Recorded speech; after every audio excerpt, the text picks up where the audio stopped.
सूरतुल बकरा आयत नंबर 34 तर्जुमा।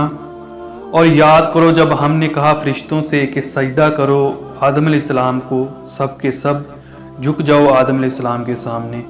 उन सब ने सजदा किया सिवाय इब्लीस के।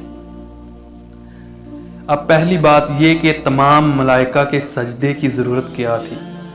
क्या ये सजदा ताज़ीमन था? और अगर ये ताज़ीमन था तो क्या ये आदम खाकी की ताज़ीम थी या किसी और शय की ताज़ीम थी? अब मक्की सूरतों में ये बात दो जगह बता दी गई है कि जब मैं इस आदम की तख्लीक मुकम्मल कर लूँ और इसमें अपनी रूह में से फूंक दूँ तब गिर पड़ना उसके सामने सजदे में। ताज़ीम आदम खाकी की नहीं है, ताज़ीम रूह रब्बानी की है। और दूसरी बात, अल्लाह की इस कायनात के इस हुकूमत के कारिंदे तो फरिश्ते हैं जो अल्लाह के हुक्म से सब काम करते हैं, और खलीफा बनाया जा रहा है इंसान को।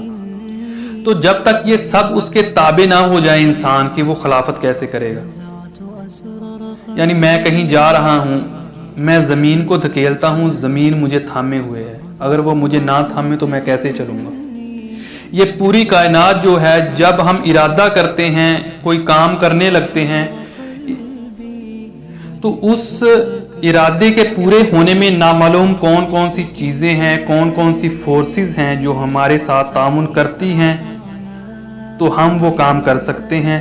और इन सब चीज़ों पर फरिश्ते मामूर हैं। हर एक का अपना काम है। अगर ये चीज़ें इंसान के ताबे ना हों तो खिलाफत का कोई मकसद नहीं है। खिलाफत दी गई है कि ये इधर जाना चाहता है जाने दो, ये नमाज के लिए जाना चाहता है मस्जिद में जाने दो, ये चोरी करने के लिए निकल रहा है निकलने दो।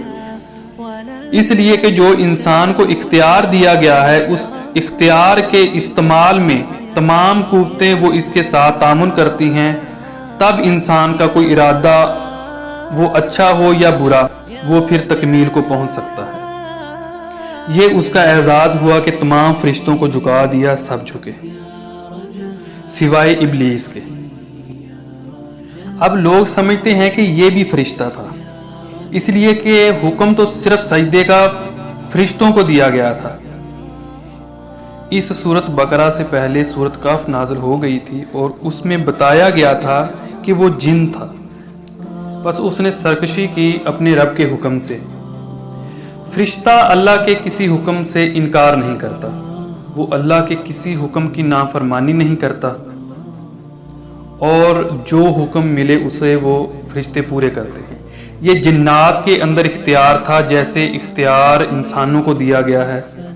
जिन्नात में नेक भी हैं, बद भी हैं, आला भी हैं, अदना भी हैं, जैसे इंसानों में हैं। लेकिन ये अज़ाज़ील जो जिन था, इल्म और इबादत दोनों के एतबार से बहुत बुलंद हो गया था, और ये फरिश्तों का हमनशीं था, फरिश्तों के साथ इस लिहाज से शामिल था। जैसे बहुत से इंसान भी अगर अपनी बंदगी में, इबादत में, नेकी में तरक्की करें तो उनका आलम इरवाह के साथ, आलम मलाइका के साथ राब्ता कायम होता है। इसलिए जो अज़ाज़ील था, जो अपने इल्म इबादत नेकी की बिना पर फरिश्तों से बहुत आगे था, इसलिए फरिश्तों के सरदार जैसी सूरत इख्तियार कर चुका था। उसे अपने आप पर बड़ा मान था कि मैं इन सब से अफजल हूँ।